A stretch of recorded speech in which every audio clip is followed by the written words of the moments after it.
C'est un marché qui est effectivement très perturbé.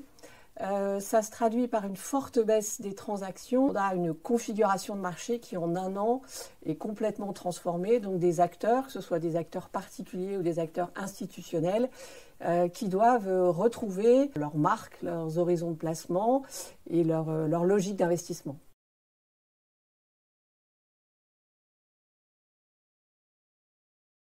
On est sur un marché qui a l'énorme vertu d'accroître le parc de logement, le marché immobilier neuf. C'est ce qui permet de dessiner des nouveaux quartiers, c'est ce qui permet de transformer les villes. Et pour nos clients, qu'ils achètent pour se loger ou qu'ils achètent pour investir, c'est vraiment l'opportunité d'acheter des logements qui sont en avance par rapport à la phase de transition écologique. C'est vraiment le premier argument que je vais avancer, au-delà des autres arguments, et ils sont nombreux, qui sont un logement par définition qui ne nécessitera pas de travaux, avec des garanties. C'est un logement aussi qui aujourd'hui offre des balcons, des parkings. Ce sont des frais de notaire réduits. Donc oui, beaucoup d'intérêt.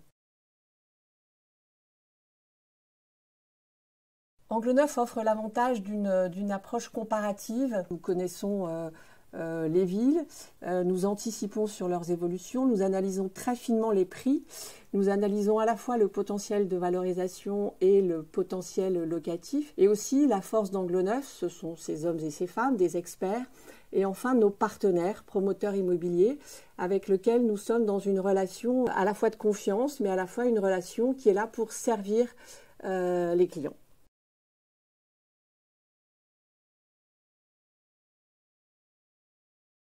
Ce qui nous intéresse particulièrement aujourd'hui, c'est d'aller chercher des programmes immobiliers qui répondent aux meilleures normes, qu'elles soient des normes énergétiques. Donc aujourd'hui, il faut savoir que nous sommes sur une réglementation énergétique 2020 qui permet des bâtiments à énergie positive.